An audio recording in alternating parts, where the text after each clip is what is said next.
Pilipino, hindi basta-basta sumusuko. Hindi basta-basta nagpapatalo. Kaya ako, nag-ipon ulit ako ng pera, nagtayo ng tindahan, at nag-hire ng bagong tindera. But this time, mas wais na ata to. Humanap na ako ng tindera na mapagkakatiwalaan para lumago ang tindahan ko. Sa pagtatag mo ng negosyo, malaki ang maiko-contribute mo sa iyong LGU. Sus! Maliit pa naman kita ng tindahan ko. Maliit pa rin yung buwis ko. Diyan ka nagkakamali, Petra. Hindi mo ba alam na mas malaki pa sa direktang ibinabayad mong buwis ang contribution mo sa kaban ng bayan? May iba't ibang pinagkukunan ng pondo ang lokal na pamahalaan. May lokal, external, at mga utang. Ang lokal na pamahalaan ay may kapangyarihang gumawa ng sariling pagkakakitaan sa loob ng nasasakupang probinsya, munisipyo, syudad o barangay. Sa pamamagitan ng pagpapasa ng tax ordinance na kinakailangang dumaan sa public hearing, maaaring mag-impose ng taxes, fees at charges ang lokal na pamahalaan sa pamamagitan ng sanggunian.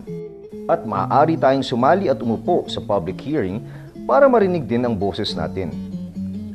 Kung walang ordinansa, hindi maaaring maningil ang lokal na pamahalaan. Alam mo ba kung ano-anong buwis ang binabayaran mo sa iyong lokal na pamahalaan? Ang alam ko lang po sa mga binibili, saka sa trabaho po, mga sahod, sa sweldo. Kung may business din, may mga tax. Mga business permit. Opo, pagdating po sa mga taxes na yan, katulad po ng sedula, kumukuha po kami. Maraming klase ng buwis ang binabayaran natin sa lokal na pamahalaan.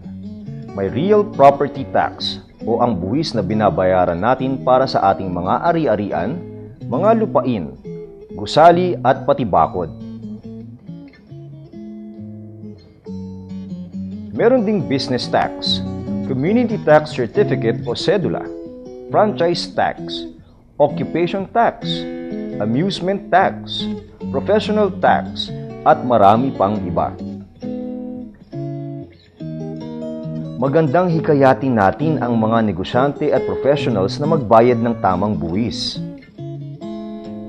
Pero bukod sa mga buwis, pinagkukunan din ng pondo ng lokal na pamahalaan ang non-tax revenues gaya ng fees, fines and penalties, surplus mula sa public enterprises, levy para sa pagtaas ng value ng ari-arian, bunga ng mga government improvement projects, foreign aid, voluntaryong kontribusyon ng mga mamamayan sa LGU, o pangungutang sa banking institutions o ibang bansa. Maaaring makahingi ng kopya ng Local Tax Ordinance sa Office of the Secretary to the Sanggunian o sa Office of the Local Treasurer para sa kumpletong listahan ng mga dapat bayaran na buwis. At kung talagang may magandang programa na may nagawang feasibility study pero kulang ang pondo ng lokal na pamahalaan, pwede mangutang sa mga bangko o ibang sangay ng pamahalaan na may lending facility.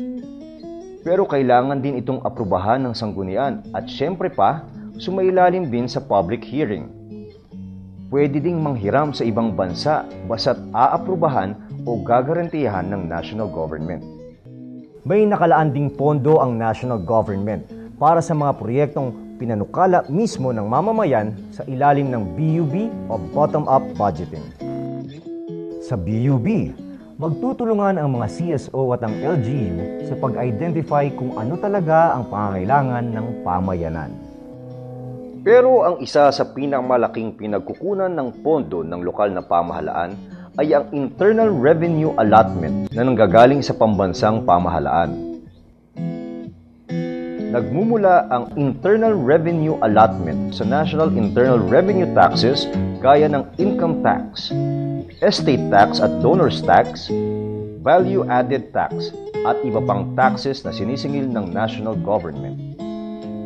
At mula sa kitang ito ng national government, nababahagian ang mga LGU ng 40% ng total NIRT collection 3 taon bago ang current fiscal year. Hinahati ito sa mga probinsya, munisipalidad, syudad at barangay. At ang share ng lokal na pamahalaan ay ibinabase sa populasyon, lawak ng lupain at equal sharing. Naku ha, kung ang income tax ay isa sa mga biggest sources ng IRA, ibig sabihin may kontribusyon tayo sa pagpapagawa ng Makati Parking Building na yan? Oo, Petra. Pero hindi lamang ang mga nagbabayad ng income tax ang nag-contribute. Tandaan, bawat hinga natin nasisingil tayo ng value-added tax. Kaya kahit wala kang trabaho at hindi ka nakababayad ng income tax, habang nagbabayad ka ng kuryente o tubig o bumibili ng pagkain sa restaurant o ng mga gamit sa department store o nag-grocery ng paninda mo, nagbabayad ka pa rin ng tax dahil karamihan sa mga kinukonsumo natin may VAT. Ang dami ko naman palang binabayaran. Eksakto. Kaya nga dapat nating bantayan ang kaban ng bayan. Pero paano? Malay ko pa dyan sa mga finance na yan. Lahat tayo, Petra, may karapatang makita ang financial statements o mga budget documents and reports ng ating LGUs. Dahil tayo ang namumuhunan, karapatan nating makita kung ano na ang lagay ng pera nating ipinagkatiwala sa kanila. Parang ikaw lang sa tindahan mo. Gusto mong malaman saan napupunta ang ultimo sentimo ng pinuhunan mo. At pag maganda ang takbo ng tindahan mo, hindi ba maeengganyo ka pang dagdagan ang puhunan mo para lalong lumago ito? At pag marami kang kita, mas marami kang pangangailangan na nabibili. Kaya hikayatin natin ang taong bayan na magbayad ng tamang buwis para mas marami at dekalidad ang serbisyo na ibabalik sa atin ng gobyerno. At siguraduhin natin na tama ang paggugol sa pera ng taong bayan. Teka Petra, saan ka pupunta? Saan pa? Edi sa Office of the Treasurer, i-check ko lang kung ano nang nangyari sa puhunan ko sa gobyerno. Dahil pera ko, bantay ko. Kumonsulta sa Social Watch Philippines People's Public Finance Institute para sa ibang paraan kung paano palalaguin ang kaban ng bayan.